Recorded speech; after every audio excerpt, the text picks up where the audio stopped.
or type in the URL on your phone because you don't trust QRs or whatever. But this is the deck that I'm showing off. So I got a ton of information here. I'm going to go over this hopefully in less than 50-ish minutes. My target. I guess we're ready. You ready? Are we recording? Are we? Okay. Well, I guess you're constantly recording, right? So, hi, I'm Matt. We'll start from the top again. This is a talk about Meshtastic. Just to get a general feel of the audience, who has heard of Meshtastic before? Okay, a little less than half. How many people are currently running a node in this building? Oh, there you go, right half of the room. Excellent. Hopefully, more people will be interested in this when we're done. So, another node just walked in. So, all right. So, this is a talk about mesh networks, right? Meshtastic is a thing on top of what's called LoRa. I'll give you that in a minute. But I had heard about this a little bit in July of this year, and did a little bit of poking around because like I'm a sucker for mesh networks, and then I saw that at DEF CON this year that one of the groups, the Lonely Hackers Club group, was going to be facilitating a mesh network. And if you wanted to chat with them, then you would have to acquire some device to connect to their mesh things, was basically what I understood. And I looked into it a little bit, and for less than $20, I was able to purchase one of these guys from China, and it shipped over in time. I thought, okay, fine, $20 is kind of like my play money budget. Like if I can do something for less than $20, I'll do that without putting like a ton of thought into it. If it's more than that, it requires more thought, purchasing approval from finance and everything. But, so I was able to do that, got the node, and it's like, cool, now what do I do with it, right? So this is the talk that I wish I had seen before all that. And my aha moment is when it worked. Right? When I was able to sit in the Tuscany, in the bottom here, which is where B-Sides Las Vegas happens, at the CTF table, I was sitting inside the building, inside the casino, which are not known for good Wi-Fi anything, right? And I was able to send a message back and forth from somebody sitting in their hotel room at Resorts World, which was a 2-mile walk down the road, right? Or up and around, right? And I'm able to ping messages back and forth, talking to them. And that was the, like, I did this for like $17 and 2 weeks worth of shipping, right? Like this is, I think there's something to this mesh thing, right? So that's when it, and now I'm up here giving a talk. Yeah, so that was back in August, and then now this is a screenshot of Mountain Mesh, which is the North Georgia, soon to be also East Tennessee area mesh group. But my house in Atlanta, down at the bottom there, can send a message up into Cookeville, Tennessee, and like that's a 3-hour drive. Like, what? Right? And I don't need any like licensing or any other license or regulation stuff. So that was my big like aha moment. Other stuff that I haven't in slides is what do you do with it, right? One of the big jokes about ham radio is that you talk to other people about radios, right? So, of course, we talk to other people about mesh nodes and where we've stuck nodes or where we do node stuff or what do we have for node things, or somebody just got some PCBs printed. You just need to add your own radio to them, stuff like that. There's 2 or 3 people are running a BBS system on this. So they've got a real computer connected to their mesh radio, and then you can, there's like a joke of the day, you can send it messages. It will send you a message when your battery gets low too, because a lot of these nodes are battery powered, also solar powered and things, and then also pushing a lot of that telemetry back up to the mesh network, so you can see that, oh, such and such has a solar node on the roof over there, and they're down to 20%, and then it'll send them a message saying, hey, your node's at 20%, or it'll send a message out to the general channel saying that anyone who's responsible for this node that can recharge it, like, should probably look into that. But another way I like to refer to Meshtastic, as jokingly, is it's just another damn chat app. Really, it's just text messages. You can push about a kilobit per second over it. Like, it's not fast. You can't do graphics at all. And that's, I think, just because the mobile apps just don't support that right now. I mean, you can encode anything over 1 kilobit a second if you really wanted to. Like, that's not the difficult part. It's just the apps don't support that right now. It's mainly just text, positioning data. I think the real, oh, right. I have another slide here. This is the Meshville group in the Nashville area. Those are all the nodes. I think they also have potential node locations too on that. So another map, because maps are fun. But, ooh, lost my train of thought. Yeah, questions? It's not required to be registered, correct? Yes, so as long as you stay underneath the power output and you stay within the ISM band, you don't need a license or anything. So the location of these pins are volunteers saying, I'm located at this point. Bingo. They're either volunteers that have gone to this website and said, I'm here, and put their node there. Or they are nodes that other nodes have heard, which is the case in our map, that are transmitting their GPS location. So like 2 of the nodes on the table here have a GPS radio in them, and will then transmit, I am here, just every 4 hours or something, right? And so people will listen to that and record it, and then put it on maps or graphs, because we love visualizations. So meshville.org. Again, there's a lot of links in here that you can't click on because of the projector screen. But if you went to that link at the beginning there, you can then like click through it too. So a little bit of history about Meshtastic. It's based around LoRa, which stands for long range. And this is just a low power wireless communication protocol. It's owned by a company called Semtech. It was patented in 2014, but it was created by a group out of France. You can read this. It's advertised as you can get about 10 kilometers in ideal conditions. You can actually get a lot further than that depending on height of your antenna, powers, if it's cloudy, if there's the sun's up, and all kinds of other stuff. Are you limited to a watt? Legally, you're limited to a watt, No. right? So you can, there's another version of some of these chips that actually transmit at 2 watts, which I guess you could do. And like, if someone's gonna come track me down because I'm doing this at 2 watts over on the unlicensed spectrum, I'm like, okay, fine, right? Like, they don't have the manpower for that, I'll be honest. But yeah, the legal there, I think, is you're legally restricted to a watt. Right. This is data from a few years ago, assuming perfect conditions and everything, but I think you can get a lot further than that now. I live in the middle of nowhere, so I'm just curious. Yeah, as demonstrated by, like, there's some notes here that I would consider middle of nowhere.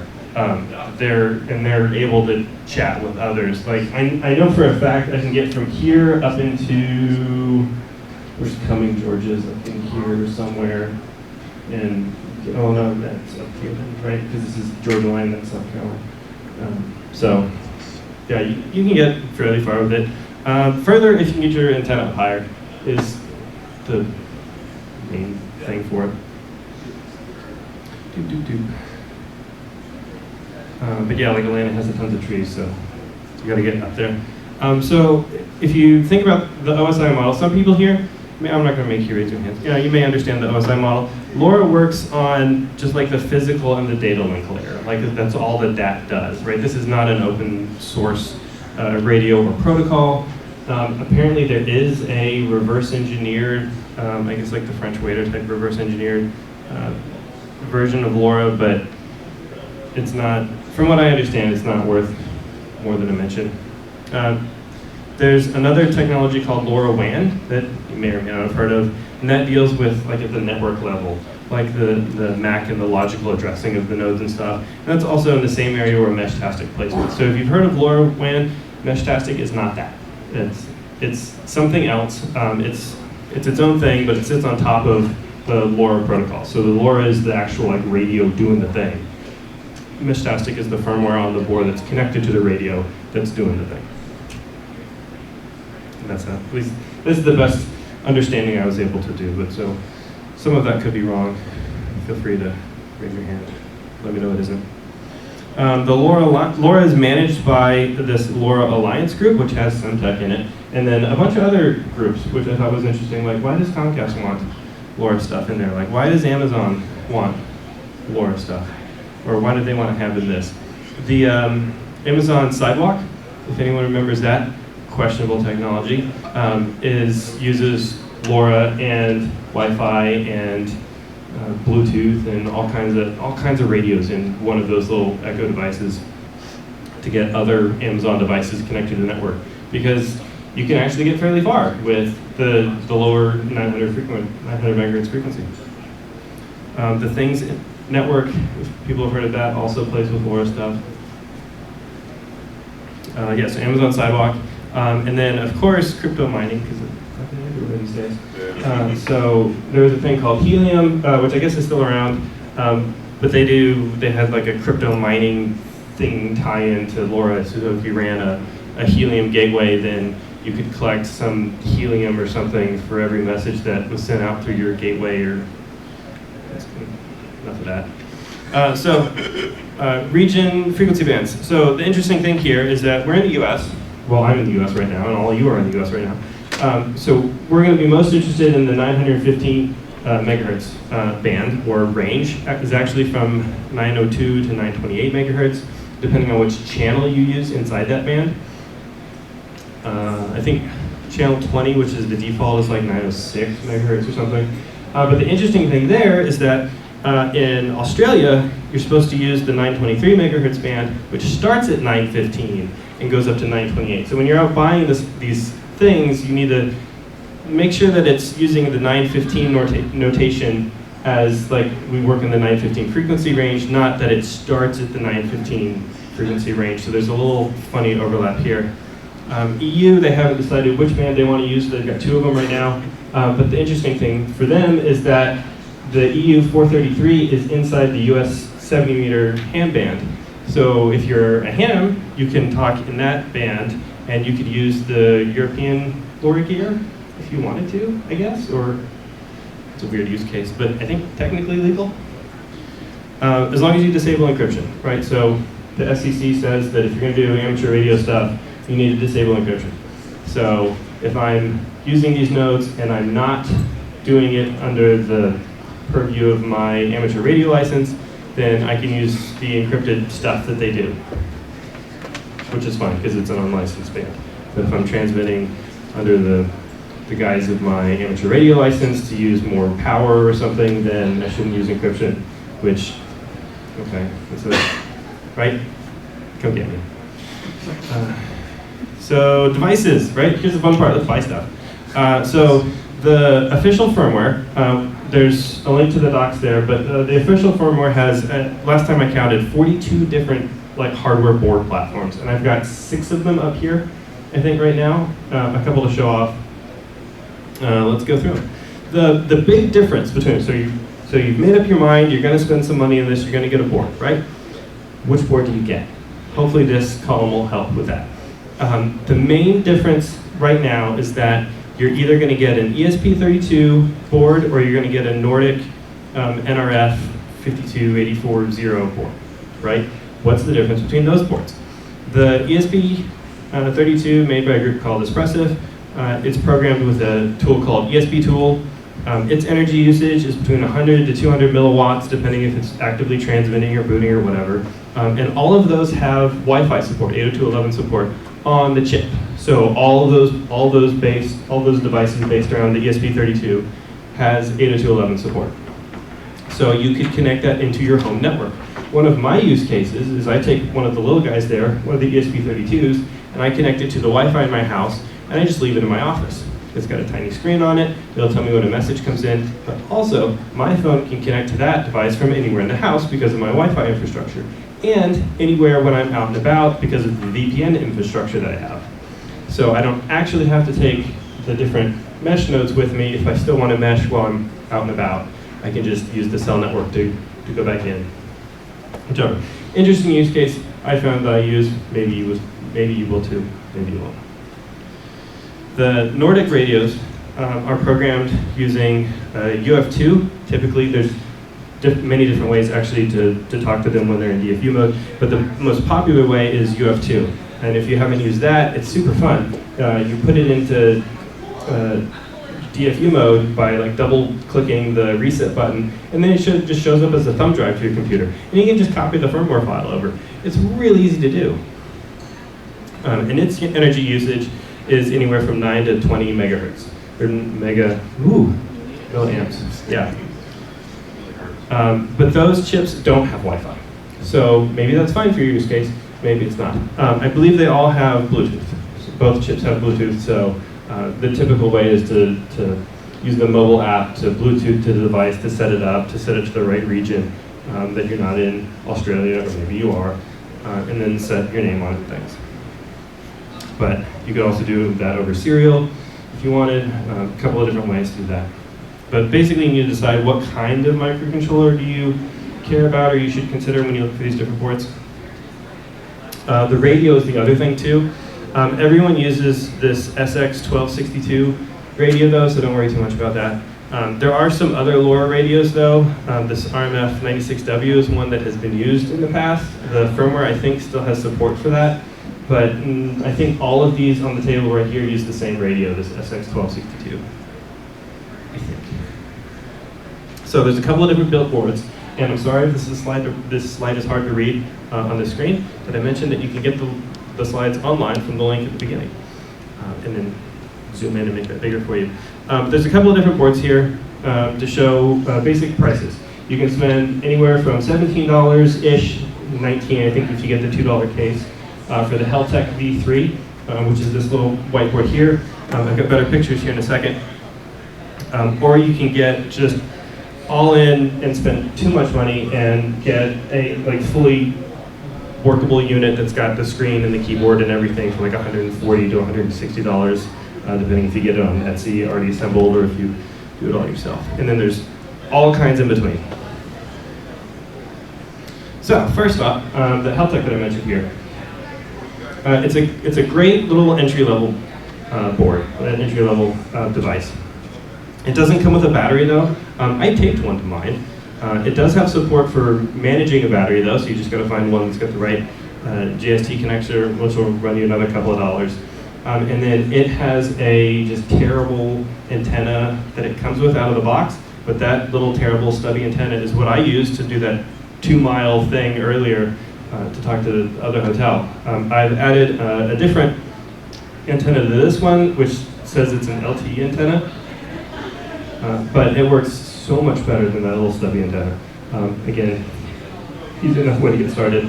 The other one up here I mentioned, the V3, which is the one on the left, is the ESP32 based one. It's got the Wi-Fi. The T11 or T114, I'm not sure how to say that, on the right there is based on the Nordic chip. So it's got better battery life. Also, since producing these slides, I've learned that the T114 specifically is now no longer supported by the Meshtastic firmware because there's some like RF issue with the board. So look for the V2 rev or the V3 rev for this one when they figure that out and publish it. It should be great. I would like to recommend the T114 as a great entry board for someone that does want to do more mobile stuff, bump it around with that, because it uses the low power chip, it's small, it's reasonably priced, except it also has an RF issue now, but they'll figure that out in a little bit. If you want to get a little bit bigger, a little bit more powerful, you can go with one of the rack wireless boards. So the rack 4631 is the chip on the left. That's the does LoRa thing. They've got, I believe, the 4631 is the one that's based around the Nordic chip. They've got one that's based around the ESP32 chip. They actually have one that's based around the Raspberry Pico chip. And then those all plug into this daughter board that's on the right that does, I have an animation. So it plugs into the daughter board that was shown there on the right, and then that can then connect to various sensor modules or screens or other I/O things. One of the other interesting things about the Meshtastic firmware in these boards is that a lot of them have just general purpose GPIO pins. So you could send a wireless message to say, turn on GPIO 4, which opens my garage door, or whatever, right? Or you can say, when GPIO 4 trips, because it's connected to my back gate, send a message over the network. So the firmware already supports that out of the box, which is neat. Needs a little bit of configuring. This is a board that has lots of GPIO, and then it even has a little add-on thing that's even more GPIO. I think the IO board there that it shows. So you could connect a bunch of stuff to it. Maybe if you have a garden off somewhere, like community garden thing, like way off on the side, and you're like, well, we haven't had a lot of rain today. You want to make sure the sprinkler runs, so you could do that if you wanted. Another popular device I'm seeing people use is a Station G2. This guy's got a 1 watt radio in it, pretty high power. Consumes a fair amount of power as well too. I wouldn't recommend a battery option for this. I would recommend plugging into the mains power somewhere. This is great for a node that you're hanging out in your attic, or if you've got an office building or something that you can just drape it over somewhere up high. That'll also be a good solution. Liligo is a company that makes all kinds of fabulous little microcontrollers. One of them is, thank you, Dusty, for loaning me this to show, is the T-Echo. So it's got a little e-paper screen, shows all the same information as the other boards, but this is, what was this? We decided this was like 60 bucks something. But it's got a battery in it, it's got a screen, it's got a reasonable antenna. Already ready to go if you want a good single-purpose, already purchased solution. You could go with this one as well, and then you're done. You don't have to futz with anything else. It can show you the same other rules apply though. You still need to have like a mobile app that connects to it though to actually do the transmitting. You could read the messages, maybe a little bit better on it, but after the talk, feel free to come up and look at these for whatever time I have left before the next speaker. Another popular one I've seen, the T-Beam, mainly because it's been around for a while too. Same kind of deal though. It's got ESP32, it's got a screen, it's got 18650 battery adapter on the bottom. All kinds of different pins and things though. Liligo has reasonable documentation around like the pinouts of things if you want to attach different whatsits to it. But if you want to get fancy, Liligo also has the T-Deck, which is what I've got in the orange case up here. So you can see physical size, how big it is. It's got a couple of different options. Well, it's got the same IPEX UFL connector that several of the other radios have, so that's a third-party radio or antenna that I've got added to it. But this guy also has a speaker in it too. And when you get a message, it'll go if you want. The thing that you buy from them is just the board with the keyboard and the screen and the microcontroller on it and the speaker. They also have a pro version of the T-Deck that then adds a battery, a real case, and a GPS module. So if you wanted to spend even more money, you can get one of those. Or you could assemble it yourself out of parts, which is what I did with that. It's just got a little FPS drone GPS radio that sticks into it and connects to the I2C ports. That's the thing.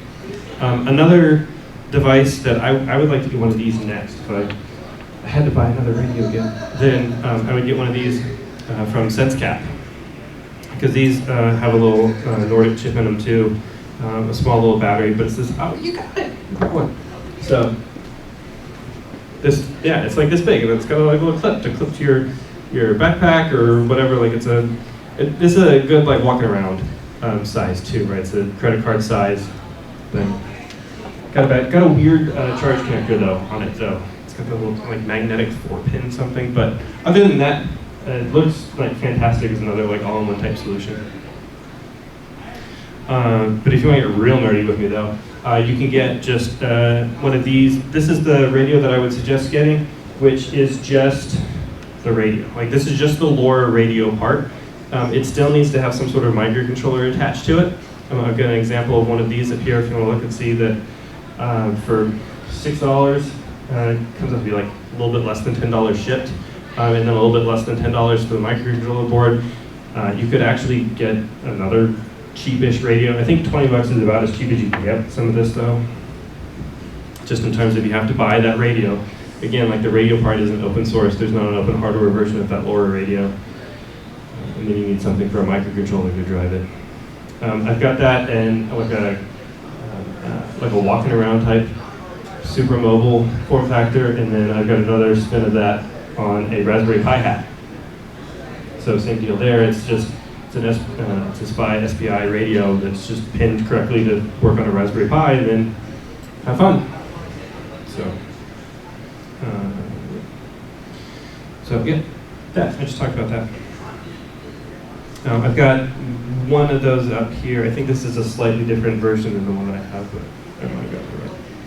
So yeah, if you want to go more Linux native, this is the actual tag inside the project of how you do stuff, and they make a Meshtastic D binary that you can compile and run, and it talks to the radio and it does all the meshing stuff. That would be the solution I would go with to do a BBS type something, or if I wanted to have some sort of more intelligence behind the radio than just a copy to my phone thing. So you've got one of these boards now. Now what do you do with it, right? The easiest way is you load up your Chrome, or Edge, I think also does web USB, and you go to flasher.meshtastic.org, you click on your board, you click flash, you're done. It's because it'll web USB, it'll do the right thing. It'll talk to the DFU thing, even for the Nordics over there, I think.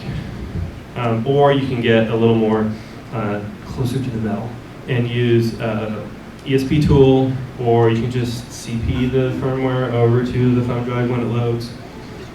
Are super easy to flash these chips these days.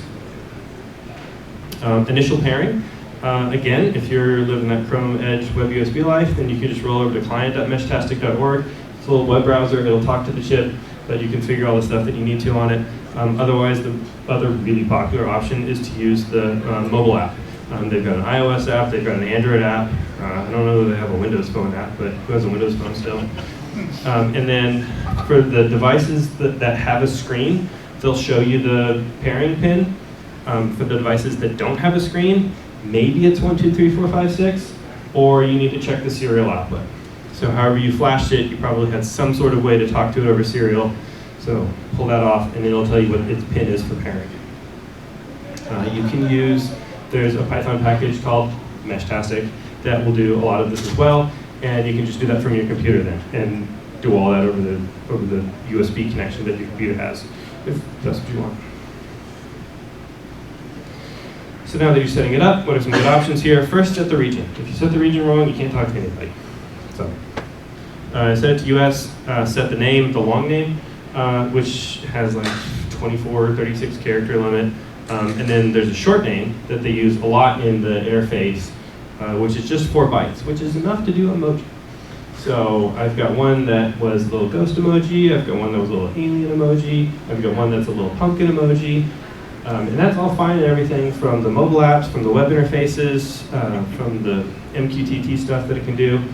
But the silly little TDEC there with its limited font selection just shows up nothing for those. So I stopped doing that. I saw somebody do it at DEF CON. I was like, oh, that's super clever, right? You can see the little panda icon like on the messages and stuff, and I did it on the TDEC, and TDEC's like just blank square. Okay. So what are the different channel options? When it comes out of the deck, it comes out of the box there, the firmware defaults to long fast is what it's called. And that has to do with it's fine. Just leave that option. You're gonna wanna mess with it, just leave it alone. You've got 1 kilobit per second, 1.07 kilobit per second.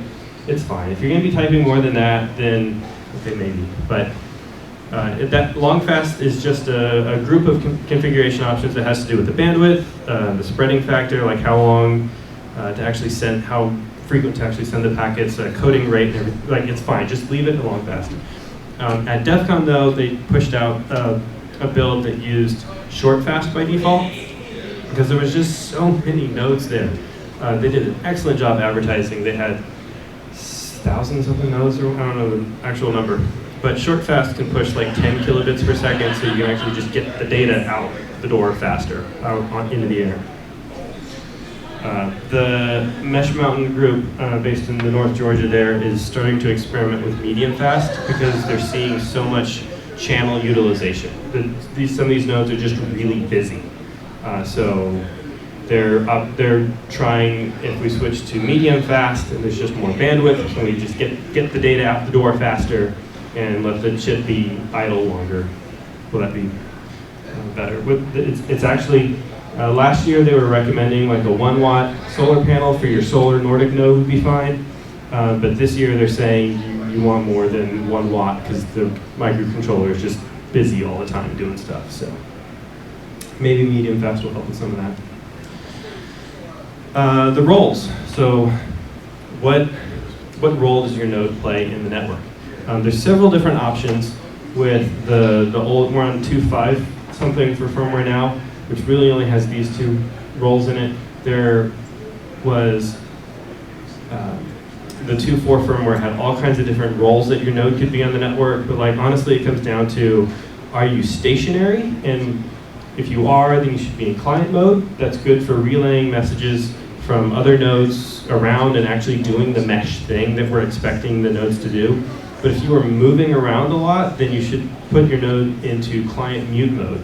So it'll still participate in the mesh, but only for the things that it is receiving or transmitting. It won't relay messages for others to send stuff around. So if I'm trying to send a direct message to somebody way on the other side, it won't do that. There's a group called the Comms Channel. They've got like a YouTube thing, YouTube presence, but they also have a bunch of videos about different type of mesh configurations and things, right? So there's one situation like what we're doing here, where everybody has a node, but we're all moving around, but we're all in a small area. Client's probably fine for that, they say, just leave it at the default client. But if you do have a situation where somebody has a root node, and then you've got like a neighborhood type area, then actually you'll get better performance out of your nodes and the mesh in general if you switch to the one high power, just physically higher node being in client mode, and then all the little nodes around being in client mute mode, because they can all talk to that node that'll then relay. So now everybody's exactly 1 hop from each other, or 2 hops, I guess, through the node. And you're not ending up, you don't end up in this situation where you're trying to send a message to one person and it ends up going like all the way around the neighborhood. So they've got several different little scenarios about that for things. If you're interested there. Some other interesting settings that you can set. Serial enabled should be true out of the box now, we determined. Just a few minutes ago there, I think that's set to default now, and that makes the web flasher work better and things. If it's not, you might want to turn that on for when you do work the Bluetooth or the Wi-Fi settings on your device. You can still get to it over serial. Setting the time zone would be good too, which just shows the right time on the messages. I guess it doesn't really have to do with time. The mesh doesn't really care about time otherwise. It's not like it's a timing-based protocol or anything. A time-based protocol. With the hell text there, you also might want to turn off the LED heartbeat. So like this mesh, this hell tech that I've got on the table in front of me now is on and actively doing mesh things, but it's not blasting that white LED constantly, which will apparently keep your roommates up at night. Yeah, I made him turn that off. The other fun thing is neighbor info, turning that on, and that sends out occasionally the information about the other nodes that your node has seen. And so that way, one node in one location, which is great for like map generation, it'll say like, oh, I'm here, and one node can then collect what other nodes are seeing and build a better map of the network that's physically laid out and things. So it's opt-in by default, so you have to go turn it on. The hop limit would also be a fun one to play with. I believe the default is 3 or 5. You can go it is 3. You can go all the way up to 7 though, and then the firmware stops you. Like the mobile app will let you put in 99, but the firmware says like, yeah, it's 7. That's weird, right? That's too much. And this, just like TTL on packets, time to live on packets, the hop limit, same thing. I send out a message with a hop limit of 7, so the first node takes that message, decrements the hop limit, sends it back out. And eventually it hits 0 and then doesn't relay anymore. Some meshes may suggest different settings. The Mountain Mesh group here that I'm most familiar with has a little page on their website about the like 5 or 6 different settings you should set. Like they suggest turning that hop limit down actually a little bit because there's just so many nodes now in our area. Other settings there.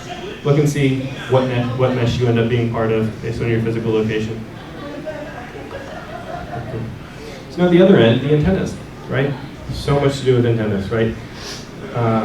Again, the docs, right? The Meshtastic.org docs are fantastic. There's a ton of information there, which is frankly very unusual for an open source project, but it is worth looking around.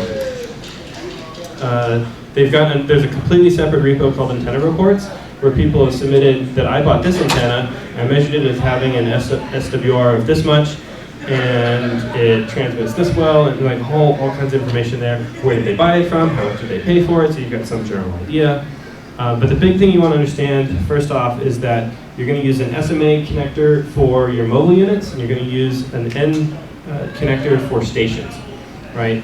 So what's that? The SMA are the tiny little ones.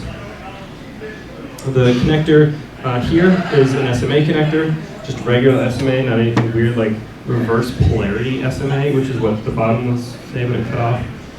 And then you'll see reverse polarity SMA in a lot of your 802.11 Wi-Fi gear, which I think they did intentionally, so that way you didn't use the 2.4 gigahertz antenna with your 900 megahertz, whatever. I don't completely understand why that happened, but the thing to keep in mind is that when you're buying an antenna for the LoRa stuff, you're looking for an SMA connector to just stay standard with everything else. If you're going to do it for your Wi-Fi card to get better internet, it's going to be an RP SMA, highly likely. I can't say for sure, but highly likely.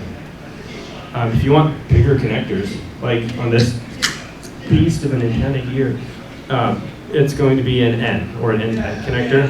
Same deal there, it's just a regular N connector. They do make a reverse polarity N connector, and like that's just a lot of metal right there. So, I don't know, it's got its uses. But these are just regular N-types connectors, nothing too weird. There's a whole like TMC, TNC type connector thing too that I have not seen mentioned with any of the mesh stuff, but it is a thing. The other things you want to look into is the really nerdy graphs of like what's the standing wave ratio of this antenna? Like does it actually reflect correctly at the 900 or the 915 megahertz like I want? But like really just, the short answer is just get something from either rockland.com, or if the seller has those nerdy SWR graphs, then they probably know what they're talking about.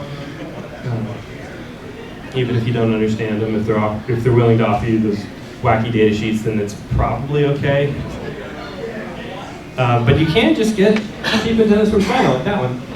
It advertises as its 5 dB gain, but other friend of mine that has used more experience with that antenna than me says that like maybe not. He doesn't really trust that. You'll notice the lack of nerdy graphs in this product listing. So like it's a good antenna. It does work. I don't know if it works 5 dBi, but it works $14 worth. So better than the one I had. So where to buy? Honestly, direct from the manufacturer is reasonable. Like Heltec sells you direct, LilyGo sells you direct, Rack Wireless will sell you direct. There's a group based out of Atlanta on the west side there called MusiWorks. Matthew Knott has one. Somebody else has one of the MusiWorks ones. They're cute little devices. He'll get him to bring them up at the end. Really pretty cases. They kind of look like a vape, but they're nice. Good little case, but for some reason they don't participate in our mesh. We've never seen them show up on the mesh, and they're like, yeah, we make them. Okay. They're the official US distributor for Heltec though, so they're doing something right. There's a group down in Gainesville called Rockland that, again, they're a distributor for Heltec, for Rack, for LilyGo. If you want antennas, they're also a good place to get them antennas from. They're based out of Gainesville, they ship out of Florida. That's pretty close to us, at least same time zone as Atlanta.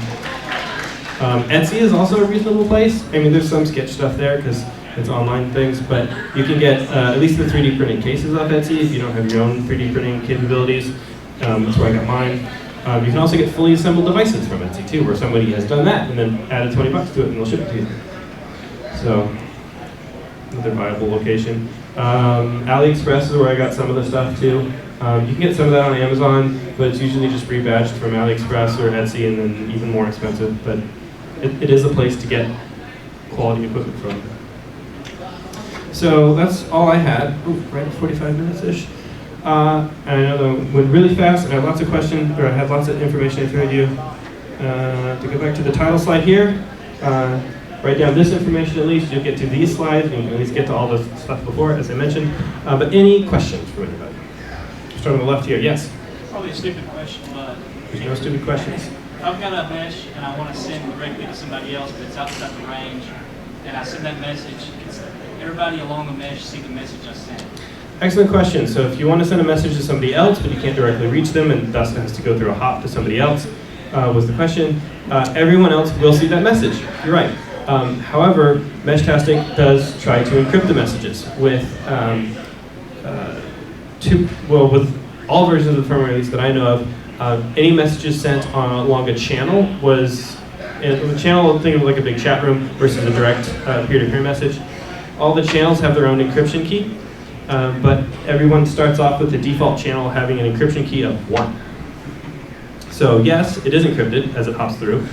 Yes, you can create new channels for groups of people, and then anybody that has the encryption key for that channel thus can decode the message, but we'll send it through. Starting with the 2.5 firmware, all of the nodes themselves also had their own encryption thing too, so you can send, when you send a message to somebody else and you don't have a channel shared, then it will encrypt it with that node information instead, that node's key instead. So as far as I understand, in your situation with the 2.5 firmware and newer, which came out in June-ish or so, it should be encrypted, so the other nodes in the way can't decrypt it to know exactly what's in it.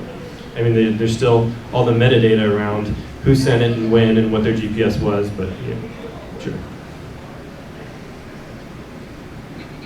So there are chat channels for want of a better word? Yes. So you can do direct messages, and you can do these, basically a pre-shared key type chat channel, right? So you can have there's a default channel that it comes with. You can create other channels with your friends. I've personally seen that the discoverability on those channels is just so bad right now that because you have to communicate that encryption key for the channels out of band, you have to communicate that through some other method. So I just don't see it practical or used right now. But like if we all get together and say, we're going to start a channel called Mischief Makers, and here's the key for it, then that would work. And you share it around here physically, like that would work. That would be a thing that you could do. But as a practical matter, most people aren't using them at this point? That I've seen people aren't using them. Now I'll say an exception to this, in that if you make a channel named admin as the name, and then give it something for an encryption key, use the generator tool to do it, then your nodes will act on that admin channel. So if I have a node up in a tree that I can't reach to over Bluetooth or Wi-Fi or cable or anything else, but it has an admin channel with a key that my local radio has as an admin channel and the same key, then I can change the radio configuration of that node up in the tree using this admin back channel. So there's an admin channel method. I feel like that's an advanced topic outside this talk. There's lots of good documentation, did I mention the doc's great, around how to use that admin channel and things. So I guess the default channel and then the admin channel are really the only ones that I've seen people use. I think they deprecated that channel mechanism. So Did they they? use a different mechanism that's like a point-to-point. Oh, that's interesting. I didn't know about the deprecation. I hear that, newsflash, breaking news, the admin channel is apparently deprecated, so I need to look into how to make that do now. Yeah. Can you use like an existing SDR, like LoRa and Meshtastic radio? So I think the question was, can you use an existing SDR, like GNU Radio or something? And on GitHub, I have found somebody's GNU Radio sketch for how to use, I think it was a HackRF, but I'm not 100% on this, on how to do LoRa messages with that. But I think that also gets you right into the territory of the open source LoRa protocol that like technically works, but skips like half of the features or something. So I think you could. Don't know if it's just going to get you where you want to go. But if you already have the SDR, it's worth playing with because there's no additional capital to spend on it. Anything else for questions? I'm just disappointed that it doesn't run on my flipper. Right? The question is, why the hell doesn't it work on your flipper? It's like, well, it just doesn't work because of that like proprietary LoRa protocol thing, right? Because the flipper talks in the 900 megahertz frequency, I think, right? Yeah. So it does, except for the fact that the LoRa encoding bits don't do. So yeah, it'd be interesting to see a PCB, a flipper add-on that had like the E22 chip there or something that then just like spied it right to the flipper and then let the flipper do all the rest of the work. But if you've ever tried to use the keyboard inside the flipper, that is an experience. Well, at least you have the app, but we do a lot of Polaris riding where I live, and there's a lot of us that use the handheld radios. This would be cool to be able to just send quick messages. GPS. Yep, the comment there is about using the Polaris radios for voice, I think, in your area, but if you had an alternative for doing text, just quick text. That asynchronous like method of communicating versus like, I don't need to get your attention now. Yeah, just have this available. Here's where I am. That's why the clip-on one is so great, because you're just pairing it via Bluetooth with your phone. So like mine, I just keep in my bag and just like randomly get messages throughout the day. Yep. The comment there was that you just basically keep it in your bag and pair with it and just get those asynchronous messages throughout the day. Is there any discoverability of like channels and stuff? I know you can probably discover the radio and the hardware. What about what's on the top? Can you discover channels that other people have set up? The question is if you could discover channels that people set up, and you're talking about the ones that have the different encryption key, those type channels, or are you talking about like the radio like timestamps type channels? Just know that a chat channel exists and say, hey, I need to find out who made that song. Right, so is there discoverability around, does this chat channel exist so I can find out who made it? As far as I know, no. I think that's one of the issues right now, one of the problems, not like it's a big problem, but it is a problem of, that's why people just use the default one, because I don't know that there's another one out there, and I don't have a way to do that right now. There's not a way for me to get messages from my radio that says that it's been forwarding packets, or it's been forwarding messages for the last 2 hours, but I'm not seeing any of those. What is it talking to? I don't know how to get that data out of the defaults that the hardware and software have. Last question. Will the radio forward and or receive packets that are in a different preset for settings? So we set the long fast, and somebody's setting medium fast. Yes, the question being, will the radio relay packets in different presets? If you're in long fast, will it relay to medium fast or short fast packets that it sees? As far as I know, it will not, because those have to do with the timing of the message and the different bandwidth that's available and things. The features that go into what makes the radio communication happen.